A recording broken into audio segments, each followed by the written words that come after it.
Due to a shipping error, I got the speed paints a little bit early. I'm going to use this opportunity to tell you whether you should spend the £30 or $45 to pick them up. Spoiler, yes! The first thing I needed to do was, well, test them. So I took these two models from the Ankh board game. They're nice textured models, which is the perfect kind of thing for trying out contrast or speed paints on. The first test was Pallid Bone versus Skeleton Horde. Both of these went on really nicely. Blood Red versus Blood Angels. I have to say, the speed paint really looks good in this case. Hive Dweller versus Shyish Purple.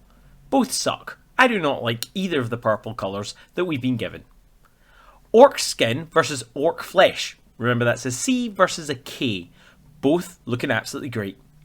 Zealot Yellow versus Iandin Yellow. Why are these names so hard to pronounce? Crusader Skin versus Girly Man Skin. High Lord Blue versus Ultramarine Blue.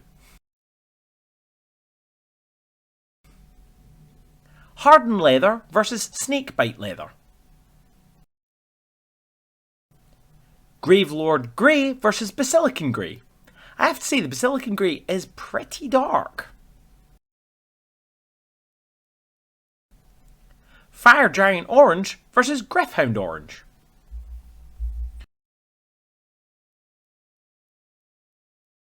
All the paints came off the paintbrush really smoothly. One thing I did notice is that the contrast paints tend to be more watery. When you're painting them on, they can often dribble down the model and you end up with like a collection along the bottom of your model. Whereas the speed paints seem to stick to the model and stay where I put them. Something worth thinking about. Before we look at the head-to-head of the dry models, you might want to give this a subscribe, as I'm going to show you how you can paint an entire army using only spray cans, and you wouldn't want to miss out. Anyway, back to the dried comparison. Army Painter's on the left, and Games Workshop is on the right. Both purples are way too dark in my opinion, but in this case I'm going to give it to the Army Painter just because it's slightly lighter. Orange has to go to Games Workshop, for the same reason. It's more vibrant because it's not quite as dark. The brown, again, I'm giving it to Games Workshop, although I feel this is a slightly unfair comparison as they are very different shades. The green, going to Games Workshop. I really like the vibrant effect, and remember, we're trying to only use one coat.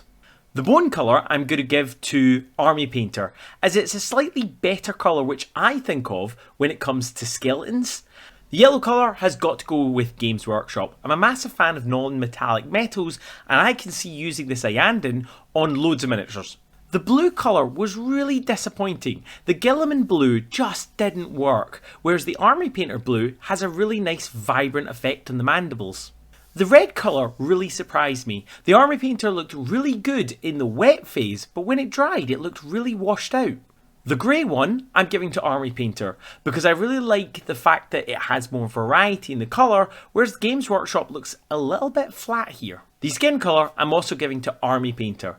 That actually seals it out at 5-5, which I wasn't expecting. I genuinely thought I would like Army Painter more. But of course colour isn't everything, so why don't we compare it quickly for a few differences. Availability, Games Workshop. You can go anywhere and you can find Games Workshop paints. Colour range, I've got to give it to Games Workshop. With 34 colours in the range, and Army Painter only having about 24. If you were to shell out for the whole set, Games Workshop gives you a better range. Speaking of, if you were to shell out, which one's cheaper? The Games Workshop is sitting around about $8 or £5 per pot versus the Army Painter's $4 or around £3 per pot. So the Army Painter's got the edge there. Speaking of the pots, which one's better? I genuinely thought I was going to say Army Painter because they have, well, dropper bottles, but I often find myself pouring out too much of the colour and I can't put it back in. The Games Workshop also have an issue where the pooling at the bottom happens, but the ability to just take the paint directly out of the pot is actually a good thing in this scenario. So I'm going to call that one a draw. What about consistency? The Games Workshop ones have no agitators in them, and due to the shape of the rounded bottom, what often happens is you get material gathered at the bottom.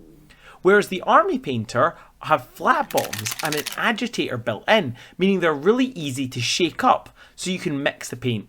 I've got to give that one to Army Painter. To my surprise then, if I add up the points, it's actually a draw. Not something I expected. I've been using Games Workshop contrast for ages and I think they're really good. But then I tried the new competitor and I also think they're good. If you want something that stains the models, Army Painter. If you want something that gives you more control, Games Workshop paints. If you want something that's cheaper, Army Painter. You're done here and you need to improve your skills. Watch this video with 5 ways that you can use these paints, both contrast and speed paint. Or watch this video where I paint an entire army just using the speed paints in 5 hours. Whichever you decide to use, remember, battle that backlog. Get more content from me for free on Patreon. Thank you to our latest patron, Chris Little.